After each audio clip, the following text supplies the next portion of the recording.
forget to subscribe my channel Hang Duk Mana. Sas. Assalamualaikum, selamat datang lagi ke channel Hang Duk Mana. Mari kita dengar respon bidasan Datuk Seri Jalaluddin alias Pengerusi Badan Perhubungan UMNO Negeri Sembilan terhadap Sanusi. Apa Sanusi cakap? Sanusi perlekeh PM ketika sampai kenyataan negara di New York.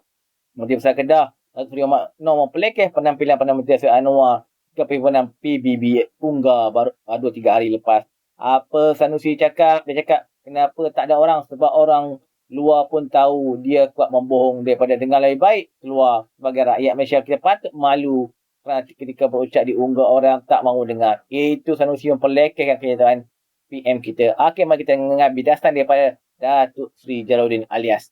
Di akhir kita komen macam biasa. Kita kalah Negeri Sembilan, kita kalah di peringkat persekutuan. Maknanya pembelaan kita kepada rakyat itu tersangkut. Ada orang cakap tak apalah kita jadi pembangkang untuk bagi tempoh tertentu. Saya nak bagi tahu kepada ibu bapa, abang kakak sekalian, bila kita jadi pembangkang, apa pembelaan yang kita boleh buat kepada orang Melayu, orang Cina, orang India dan juga orang asli. Apatah lagi kepada orang Melayu saudara. Kita perlukan pembelaan, kita perlukan pembangunan dan kita juga perlukan pelbagai. Saya faham dia Jalud. Okey. All the best. Saya faham. Kerana kita perlukan sesuatu untuk kepentingan pembangunan di kawasan kita. Saya nak tanya kepada orang kampus Simpang Pelangai, yang kita nak pilih wakil rakyat ni untuk apa? Dulu arwah Allahyarham Datuk Johari, kita pilih Allahyarham Datuk Johari ni untuk apa? Untuk bagi kepentingan kepada masyarakat kita, betul tak tuan? Kita nak apa daripada wakil rakyat? Kau kena beribut, kau kena malapetaka, kau kena banjir. Wakil rakyat kena ada bersama kita, betul tak? Wakil rakyat kena bela kita, kena tengok sungai kita kau tak cukup luas, kau tak cukup dalam. Bagi tahu kepada wakil rakyat, dalamkan sungai ni. Kalau misal kata berlaku anak-anak kita nak masuk universiti, nak masuk kepada sekolah menengah, sekolah asrama penuh, kita minta tolong kepada wakil rakyat. Kalau berlaku misal kata bencana kepada keluarga kita kesusahan dan juga perkara yang berlaku yang tidak pernah berlaku dalam keluarga kita, penyakit macam wabak COVID-19 itu, kita nak minta tolong kepada wakil rakyat. Ini yang kita nak, wakil rakyat tuan-tuan. Kita nak pilih wakil rakyat dari parti yang memperjuangkan bangsa dan kaum sejak puluhan tahun yang lalu. Bukannya wakil rakyat apabila datang, bila dia dah menang, bila dia kata, saya ni wakil rakyat pembangkang je, tak ada peruntukan kita nak begini dah. Saya ni wakil rakyat pembangkang je, kita tak mampu nak bela rakyat ni. Tak boleh macam itu. Kerana kita pilih wakil rakyat ni nak meneruskan pembelaan, bukan untuk tempoh 14 hari, untuk 5 tahun yang akan datang. Kalau kita silap pilih kali ini, makna kita akan merasa dan merano pada tempoh 5 tahun yang akan datang. Apa yang kita rasa? Banjir, tak boleh nak dibela. Peruntukan tak dapat dekat kita. Lepas itu anak nak masuk sekolah, susah kita. Anak nak lanjut pelajaran, susah kita. Ni yang belum masuk lagi, yang ini yang keluarga kita yang masuk hospital, yang sakit dan sebagainya. Orang boleh cakap. Ni saya tengok ada video dan sebagainya ni siapa ni yang kononnya panglima daripada utara tanah air masuk ke Pelangai ni. Dia bagi tahu ni panglima daripada tanah air, contoh negeri terbaik daripada utara tanah air. Kodah lah tu. Konon bila dia kata, bila apa dia yang dia sebut, bila buka saja mulut Perdana Menteri pembohong. Ini saya nak cakap, ini live ni. Saya bagi tahu kepada panglima yang dikatakan panglima oleh Perikatan Nasional ni, suluh tengok muka dulu. Saya bagi tahu siapa yang pembohong, siapa yang pemongak, siapa yang buat fitnah. Ini kawasan tanah bertuah mak bapak kita. Ini tanah mak bapak kita yang mesti kita pertahankan maruah daripada dicabar oleh orang daripada utara tanah air kita. Jangan datang sini buat fitnah, jangan datang sini buat macam-macam perkara. Dia senang je kalau dia nak fitnah orang Melayu ni. Apa yang dia nak fitnah? Dia nak kata kita tak ada pembangunan. Lebih daripada pembangunan kita buat. Betul lah ada benda yang tak boleh kita buat lagi. Betul lah ada benda jalan yang rosak yang belum kita repair lagi. Betul lah ada, kalau kata di sini kawasan Kelantan, kita ada berapa kawasan Kelantan tadi. Kita ada 3 kawasan bandar, Comomoy, Kemasul dan juga satu lagi apa? Kemahang. Betul lah keperluan orang Kelantan banyak lagi yang perlu dilaksanakan oleh kerajaan. Dia masuk ke semasuk. Tapi kita pernah tanya tak Opek 10 tahun dulu Kelantan macam mana? Siapa yang buka Kelantan selain daripada UMNO Barisan Nasional? Ni saya nak bagi tahu kepada Panglima Kedah ni. Siapa yang terfikir yang buka kawasan Kelantan, termasuk kawasan Kelantan di Kedah itu, yang memperjuangkan golongan Ponorogo, yang membela golongan Melayu di Kelantan, siapa kalau tak UMNO Barisan Nasional? Oh, baru hari ni kau cakap UMNO pemongak, UMNO pembohong. Baru hari ni kau cakap. Saya nak cabar orang Kedah apa yang dibuat di Perikatan Nasional kepada pembangunan ekonomi orang Melayu, selain daripada fitnah, selain daripada cari salah, selain daripada mengatakan pemimpin ini tak betul, pemimpin itu tak betul sekarang. Kalau dia dah menang Kedah hari itu, menanglah, tak apalah. Biarlah dia menang dulu. Kita tengok pembangunan Kedah untuk 5 tahun yang akan datang. Kita tengok pembangunan Kelantan, Terengganu dan juga satu lagi kawasan Perlis. Kita tengok pembangunan 5 tahun akan datang. Ini sekarang ini di bawah kerajaan perpaduan, di bawah pimpinan Yang Amat Berhormat Datuk Seri Anwar Ibrahim, kita rangkum banyak perkara. Dulu kita memanglah betul tak setuju banyak perkara adalah apa yang dilakukan oleh Pakatan Harapan. Waktu itu tuan-tuan, Pakatan Harapan, struktur parti Pakatan Harapan yang menjadi kerajaan, banyak bondo yang tak sampai kepada masyarakat majoriti orang Melayu. Tapi sekarang lain. Bukan kerana apabila kita dah bersama, maka saya kata Pakatan Harapan ni baik, tidak. Tetapi apabila gandingan perpaduan kerjasama Barisan Nasional dan Pakatan Harapan ini, banyak perkara yang kita rancang untuk rakyat.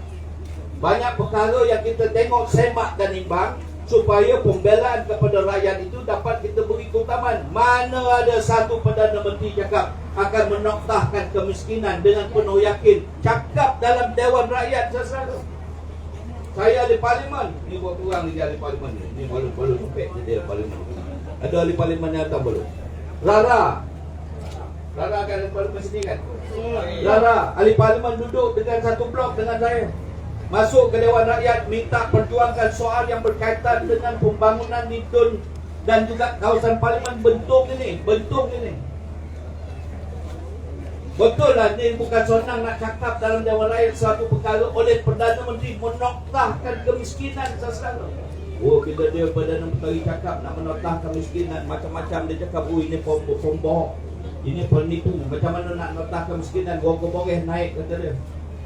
Kos hari hidup naik. Saya nak bagi tahu kepada orang Kedah. Orang Kedah ni memang boreh dia banyak. Tapi kalau dah boreh banyak, macam mana boreh pun Kedah pun masih kurang. Kedah jelapang padi. Masuk saya belajar dulu. Sekarang saya tak tahulah jadi atau tak jadi di jelapang padi. Masuk saya belajar dulu. Kedah ni jelapang padi, jelapang beras negara. Betul tak tuan-tuan? Pasal apa sekarang ni boreh pun tak ada di Kedah? Bila boreh kau tak ada di Kedah, kau salahkan Perdana Menteri, kau salahkan kerajaan perpaduan pasal apa boreh tak ada. Waktu dulu kita baru jadi kerajaan 8 bulan, 10 bulan. Dulu waktu Perikatan Nasional jadi kerajaan, waktu dulu kenapa bila kita ada kukuhan boreh, kita tak kata bahawa dia juga gagal dan membekalkan boreh, tempatan beras putih tempatan. Saya Exco Pertanian sesuatu. Dia nak cerita kepada orang Pelangai pasal apa boreh ni kurang. Yang dia kata boreh kurang ni pasal apa? Pengurusan kita. Kerana boreh ni diseruduk luar, kita tak kawal tuan-tuan. Boreh ni tuan-tuan, kita tak cukup lagi untuk tampung keperluan masyarakat, keperluan orang Melayu, keperluan rakyat Malaysia. Untuk keperluan boreh ni tak cukup. Kita kena import daripada luar. Pasal apa tak cukup? Ramai orang dah tak menjadi pesawah padi. Di Jalabu ni tuan-tuan, kalau tuan-tuan pergi tengok, ni abang kakak acik-acik ni, pergi ke Sungai Buloh, kita ada 400 ekar kawasan kawasan sawah padi di Sungai Buloh ni, di sekolah ni yo. Besok lepas kita 17 so sampai sekarang ni. Sekarang kita kempen dulu. Lepas 17 besok orang kampung Simpang Pelangai semua-semua saya nak bawa pergi ke Sungai Buloh. Tengok kita punya kawasan penanaman padi. Tak cukup. Yang kita ada lagi di Gomeh, kita ada lagi di Joko, kawasan Najib YB Mustafa. Kita ada lagi di kawasan sikit sebanyak di kawasan Kuala Pilah. Tak cukup. Di seluruh negara, kawasan boreh tak cukup untuk tampung keperluan masyarakat orang yang ada di dalam negara kita. Pasal apa tak cukup? Dalam kajian statistik, saya dah jawab di Parlimen hari itu, saya dah bagi tahu di Parlimen itu, seorang manusia yang makan nasi menggunakan boreh satu orang 80 kilo untuk setahun. 80 kilo itu lebih kurang lah. Ada orang kata tadi yang itu ada berkata saya mana boleh 80 kilo, mana cukup. Dia kata kita makan pun kadang-kadang 2 pinggan 3 pinggan sehari. Sebab itu tak masuk lagi orang yang pendatang tanpa sini. 80 kilo makan boreh tak cukup menampung pengeluaran kita, tak cukup nak tampung. Kita kena import 40% sehingga 45% import daripada negara mana? Daripada India. Import daripada mana? Daripada Thailand. Import daripada mana? Daripada Vietnam. Sekarang India dia dah shortcut ekspor boreh daripada India. Kalau dulu dia bagi, misal kata dia bagi 50% ekspor daripada negara India, sekarang dia dah kurang hampir 30% potong ekspor boreh daripada India.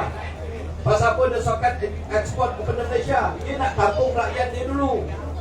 Pasal apa dia nak tampung dulu, dia kata dia boleh hantar, sekarang tak boleh hantar, bukan kerana dia tak setuju dengan Malaysia, kerana dia terpaksa jaga rakyat dia dulu, kerana pengeluaran boreh di India pun dah bertambah kurang, kerana masalah cuaca El Nino seluruh dunia timur, masalah COVID seluruh dunia timur. Sekarang kita menerima kesan kerana hasil boreh kita kurang. Jadi bila dia dah ekspor kurang tuan-tuan, sampai ke Malaysia, beras import dah kurang. Beras import kurang, baru boreh Thailand naik rogo daripada 400 US dollar naik 600 US dollar per tan. Bila beras import masuk ke negara kita dah mahal, orang yang macam ni wakil-wakil dulu ni dia tak makan boreh tempatan ni. Pasal apa dia tak makan boreh tempatan? Bukan dia tak nak makan boreh tempatan. Pasal apa boreh tempatan ni ada subsidi RM26 setiap 10 kilo, RM2.60 betul. RM2.60 RM2.60 keperluan kepada masyarakat luar bandar lebih daripada mereka perlukan. Dia beli boreh import. Masa tu pasal harganya kurang sikit. Sekarang harga boreh import dah naik, dia pun dah tak boleh boreh import, dia boleh beli boreh tempatan. Contoh dia sama gini. Kan kau hati lah saya buat. Dia pergi beli boreh import, boreh tempatan. Jadi boreh tempatan permintaan dah banyak. Bila permintaan dah banyak, bekalan kita dah tak cukup buat masa ini. Bukan sampai bila-bila 10 tahun apa yang dikhabar di Parlimen tu, sampai bila-bila besok kita dah tak boleh makan nasi dah. Tak. Masalah ini buat sementara. Ini sementara proses pengeluaran padi negara akan bertambah dari masa ke semasa untuk menampung keperluan rakyat dan masyarakat. Itu pasal boreh tempatan naik. Boreh putih tempatan tetap RM26. Dan sekarang ini semakin hari semakin baik, dan bekalan untuk rakyat terutamanya di Negeri Sembilan dan juga di Pelangai di Serjaya cukup. Tapi apa boleh buat? Oleh kerana kita hadap PRK, modal tak ada, jadikan modal ini sebagai modal untuk mengocikkan kebolehan dan kemampuan kerajaan perpaduan di peringkat persekutuan dan juga di peringkat kerajaan negeri. Jadi kerana itu tuan-tuan, orang Pelangai, orang Sapu Sepah Pelangai ini, saya sebut sekali lagi, kita jangan terpengaruh dengan fitnah dia. Jangan kita termakan dengan adu domba dan juga persepsi buruk kepada kerajaan untuk kita tolak calon wakil rakyat kita. Dipakailah ini Datuk Hamizah ni duduk di Shah, duduk di Purumpu, duduk di apa. Ni saya nak bagi tahu Kampung Sepah Pelangai, Datuk Johari pun tak duduk di sini. Banyak perkara pembangunan Allahyarham dah rancang semua, Allah lebih sayang kepada dia. Kita berilah, kita pindahkan mandat kepada Datuk Allahyarham Datuk Johari ini kepada Datuk Hamizah. Saya percaya Datuk Hamizah bila jadi dia adun bagi kawasan Dun Pelangai ni pada 7 bulan September nanti, sebahagian daripada perancangan masyarakat Dun Sepah Pelangai akan dapat diangkat dan dapat dilaksanakan dengan baik. Pasal apa? Kerajaan di Pahang, kerajaan bawah yang Amal Berhormat Menteri Besar, sudah kerajaan perpaduan PN dan Pakatan Harapan. Kita nak pergi lantik Pakatan Nasional, kan kau cari balok. Jangan cari balok. Jadi saya percaya orang Simpang Pelangai boleh berfikir bukan untuk kepentingan kita, bukan untuk kepentingan kita saja, tapi untuk kepentingan anak dan generasi kita. Orang muda,